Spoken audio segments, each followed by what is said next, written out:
Bonjour et bienvenue dans cette vidéo destinée spécialement pour les candidats au concours de doctorat de français. Mais avant de commencer, je vous prierai de vous abonner à la chaîne et de cliquer sur la cloche afin de recevoir les notifications des prochaines vidéos. Tout d'abord, il faut savoir que vous allez passer le concours avec au moins une centaine de candidats, voire des centaines dans certaines universités, notamment les universités des métropoles. Vous allez passer le concours avec des jeunes, des vieux, avec des enseignants, des commerçants, des chômeurs. Vous allez passer votre concours avec des candidats fraîchement diplômés, d'autres y ont eu leur diplôme il y a une dizaine d'années. Mais ne soyez pas choqués de tous ces détails et principalement du nombre de candidats.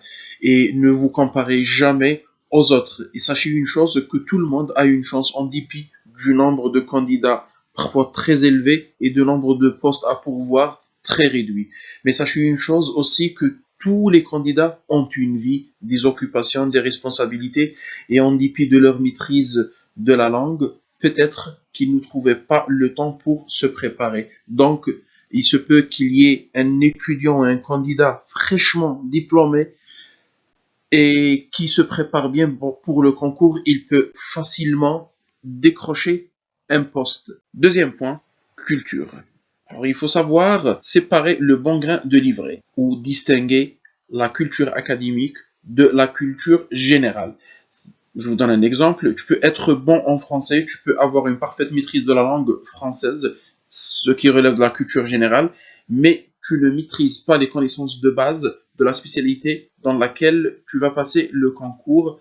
Dans ce cas-là, tu ne vas pas avoir le concours. Je vous donne un deuxième exemple. Tu peux être un bon lecteur, voire un liseur qui dévore des romans, des essais, des nouvelles, mais cela ne fait pas de toi un bon littéraire et encore moins un bon spécialiste ou un spécialiste en sciences des textes littéraires. Autre point très important, l'expérience professionnelle à elle seule ne suffit pas pour avoir votre concours.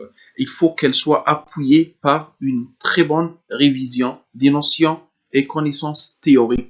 Axe de révision, cette fameuse question qui revient souvent à la veille ou à l'approche de chaque concours de doctorat. Est-ce qu'ils ont affiché les axes de révision? Quels sont les axes de révision dans telle ou telle université? Moi, je vous conseille de ne pas donner trop d'importance à ces axes de révision pour pas être choqué le jour J, car pas mal de sujets ou de questions dont la teneur n'avait rien à voir avec les axes de révision avancés. Mais référez-vous aux intitulés des épreuves ou des modules dans lesquels vous allez passer votre concours de doctorat pour bien délimiter et orienter votre révision. Deuxième question, quoi réviser?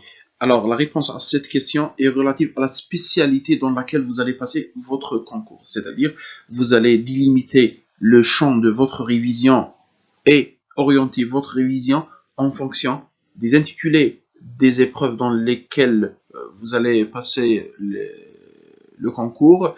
Deuxièmement, vous allez aussi sélectionner les contenus à réviser et les notions de base relatives à chaque spécialité ou intitulé de la spécialité du concours.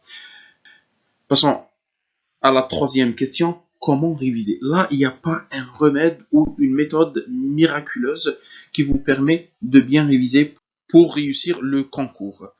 Sachant que chacun d'entre nous a sa propre méthode où il s'est habitué à réviser avec une manière différente.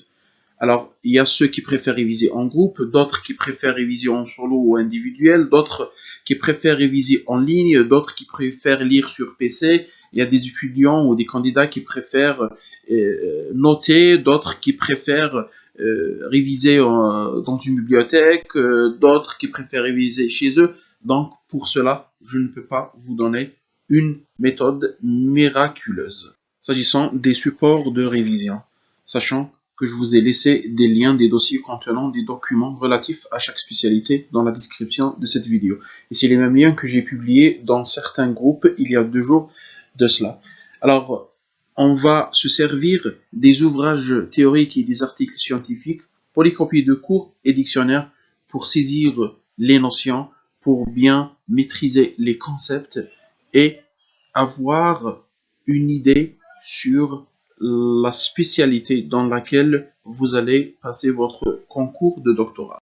Je me permets de vous donner quelques astuces qui pourraient vous être utiles dans votre révision, en notant des définitions et des notions importantes ou des notions clés sur un document Word, sur téléphone, sur une feuille, sur un cahier, peu importe le support, ou même les surligner avec des surlignures. Deuxièmement, on peut bien recopier une dizaine ou une vingtaine des citations de spécialistes célèbres pour pouvoir les utiliser le jour J à une seule condition, que la teneur de la citation va avec celle de la consigne ou du sujet. Troisième point, donc je vous recommande de noter à la main. Pour ceux qui sont habitués à noter sur Internet, plutôt sur Word ou sur PC ou sur téléphone, je vous recommande de noter à la main, rien que pour rafraîchir votre mémoire kinesthésique. Pour les candidats qui vont passer le concours pour la première fois, il faut savoir que vous avez la première épreuve qui est celle de la méthodologie dont le coefficient est 1, la seconde épreuve est l'épreuve de spécialité dont le coefficient est 3. À la fin, il me reste qu'à vous souhaiter un très bon courage pour votre révision, une très bonne chance le jour J, et n'écoutez surtout pas ceux qui vous découragent avec leurs propos en vous disant que ce concours n'est qu'une formalité et que les lauréats sont d'ores et déjà